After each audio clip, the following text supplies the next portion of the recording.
Hi guys, so today I thought I would do a story time video.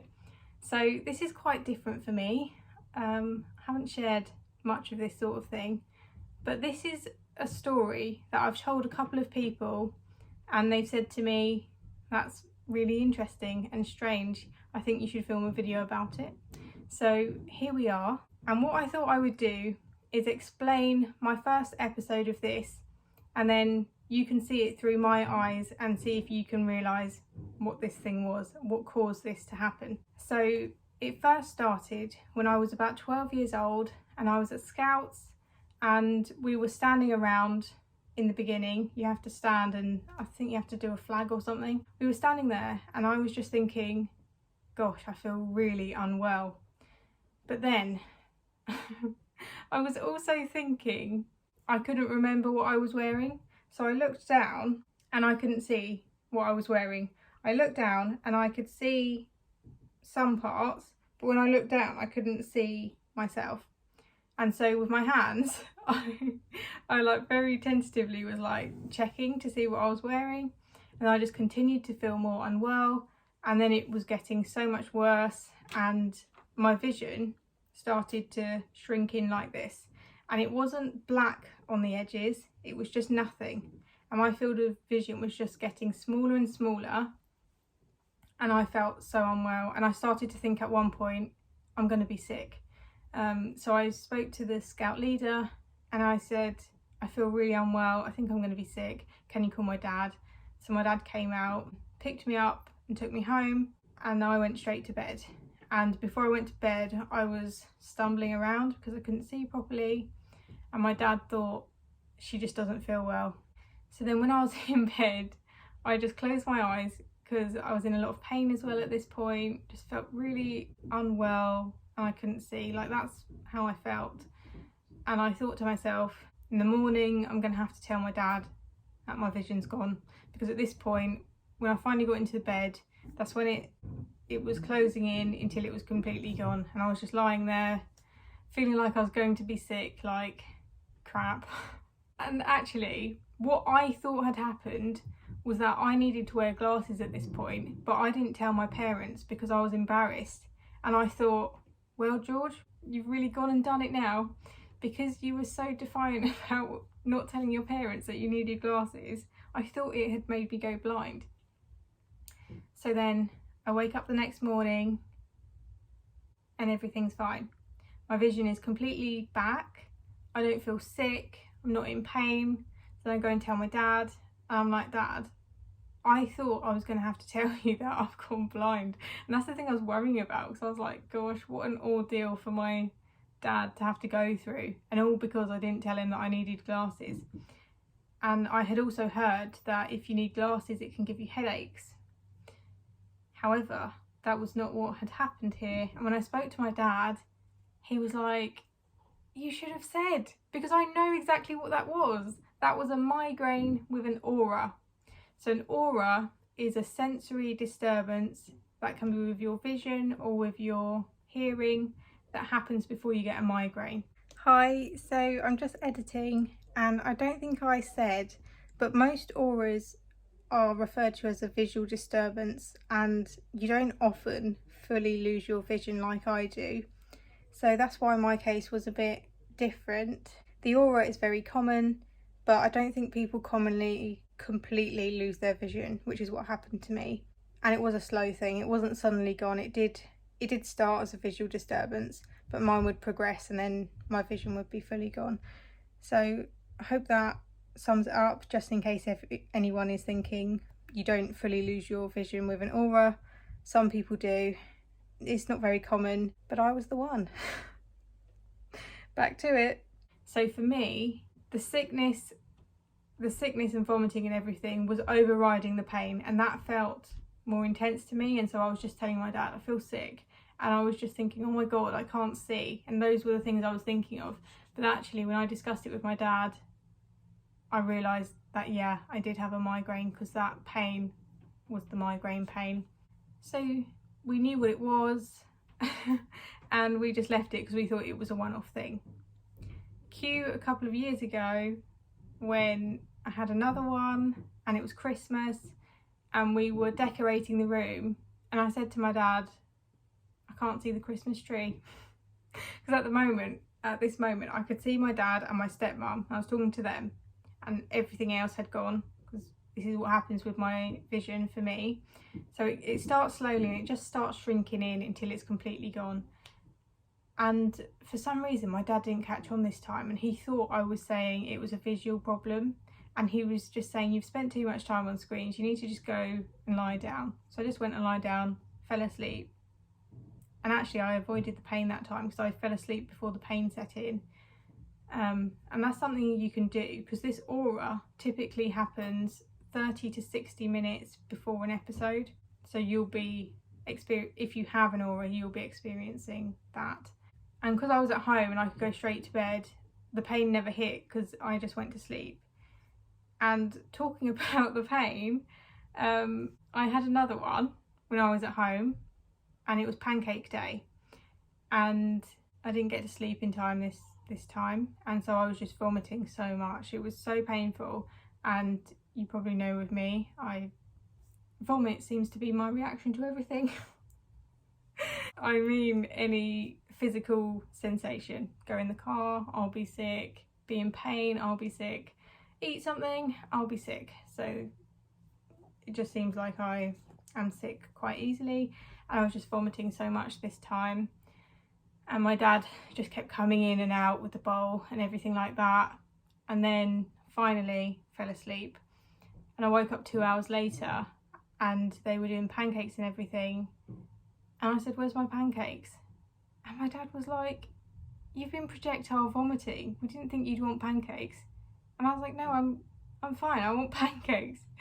So this is what would happen with me. It is the most excruciating pain if you don't fall asleep in time. It is the most excruciating pain, and obviously the vomiting is horrific, so it's really horrendous for me when I'm in it. But then I usually go to sleep for 3 hours and then I wake up, vision's back, vomiting stopped, pain gone. I'm very lucky, touch wood, that I experience it like that, because I know for some people they can be in it for like 48 hours or longer, but my experience hasn't been like that. It's usually the aura, lose my vision, then I'm in pain for until I can fall asleep, and then I'm okay. And then this one is my worst one ever. Saved it till last to tell you about, because this is the one that I usually tell people about, just because it was so, I don't want to use the word traumatic, but it wasn't nice at all. So I was at school with my friends and we were on the computers at lunchtime because we had a project that we needed to do. And I turned to my best friend, hi Megan, I turned to my friend and I was like, Megan, I can't really see the screen and everything looks weird. And she was like, that's okay, we've done a lot of work, let's take a break. So we came off the screens, and then our next class was an art class. So we went to art, and so I was on one side of the table, my friends were all on the other side. And I was looking at my friend Megan, and I'm going to give this person a new name. We'll call her Mary, because for her privacy and everything. So I said to Megan, is Mary here yet? And then Mary, who's right in front of me, goes, what on earth are you talking about? Of course I'm here, like what are you even doing? And I said, I can't see you. And I said, if I move, I can see you. My field of vision is just so small. And I have to explain that these episodes were happening every 2 years, and you know, it was taking me a while to catch on to what they were. I don't know why it was taking me so long to catch on to what they were, but every time it happened I seemed to be confused about it, apart from this one, which really, this was when I knew for certain, okay, I get these migraines with aura and this is what it is. And then the girl Mary started being like, of course you can see me, you're making this up, all of this nonsense. And by this point the pain had started to set in and I felt really sick. And I think I just said, I'm really sorry, I'm not feeling well. I'm going to go to the medical room. And then at this point I couldn't really walk because I couldn't see properly. So my friend Megan, my lovely friend Megan, who has always been there for me, bless her, she's been the best friend, she came and guided me to the medical room. And when I was in there, there was this girl who, we have the word skiving in the UK, and it means when you play sick when you're not sick to get out of school. So there was this girl in there who was doing that, and she was telling me about that. Oh gosh, there's someone at the window again. I'll just pretend to read my book. So as I was saying, my friend took me to the medical room. There was this girl that was trying to get out of the schoolwork, and she was telling me about that, but things were really escalating for me, and my vision completely went at this point, and I was just thinking, I'm going to be sick and I can't see anything. And so I said to the girl, I think I really need help, can you go and get someone? So she went to get the first aid person, and they came in and put me on the bed because I was literally just like sat there in a ball of pain at this point, unable to see, about to be sick. They put me on the bed, gave me a sick bag, and then I just started being sick, and I was blindly being sick. So it was not a good situation. And this girl, this poor girl who sat there, who only wanted to get out of maths, was just like, I mean, obviously I don't know what her facial expressions are like, but when the first aid lady went, she just said to me, I really hope you feel better soon and all of this resolves. She was like, but I'm going to go back to maths. Because it was such a crappy situation for her to have been stuck in. But I'm really glad she was there so that she could get me the help. And this is the bit that sticks in my mind. When my dad got there and it was time to go, because my vision was still gone, I couldn't see anything. And so I actually can't remember which way around it was. Either my dad or the first aid person held my bag. I think the first aid person held my bag. I think it was my dad who gave me his arm and guided me out. And I don't know if it was the head pain or because I couldn't see, but I was like walking so hunched over like this. I was so hunched, and he was really supporting my weight and guiding me because I couldn't see anything at all. And it was just a really vulnerable moment, I guess. I couldn't believe it was happening, and I remember thinking, I hope people I know aren't walking past me right now, because I just looked so vulnerable. And I don't know, like, I'd had sick days at school before and I'd always walked out. I'd never been like practically carried out of school by my dad, and I was old at this point. I think I was 16 when this one happened, and I just felt like, oh my gosh, no one's going to understand why I'm being like carried and guided out by my dad. And then sat in the car, put loads of sick bags in the car for me. Then we drove the 1 minute drive to Tesco's. My dad picks up the migraine medication, and then it felt so long. That's the thing I can remember. Sorry, my eyes were so wide there. I just remember being in the car and be like, oh my gosh, this is taking so long. I knew that once I got to sleep I'd be all right. So everything was just taking forever. Swallowed the migraine medications, went home, was like taken to bed and everything, fell asleep, woke up 3 hours later, perfectly fine.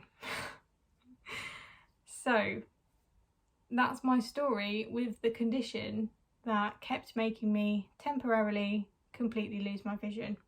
And obviously it took time for my vision to completely go, like half an hour, or I don't know how long, but it wouldn't just be there and suddenly gone. It would close in this way. And that's my story with that. Oh yes, that's what I wanted to say. So I'm on a medication that has prevented my migraines for quite a few years now, and I still get not as bad. My vision doesn't go anymore. Touch wood, it could still happen, but it hasn't for a long time. I still get visual disturbances and the sickness feeling, but I don't get the migraine pain anymore on this medication I'm on. So I think I'm going to do a video talking about that in case it's helpful for some of you. And of course, just because it works for me doesn't mean it will work for you, but hopefully it can, because for the past about 6 years, like I said, I still get the sickness and the visual disturbance, but I'm on a medication which has taken the pain away. I haven't had migraine pain in 6 years, and also my vision hasn't completely gone either, so it has been a big improvement. So I'll talk about that in another video if you'd like me to. Hope you found this interesting. I hope you haven't experienced anything like that, because it was so horrible. But I will see you in the next video. Bye!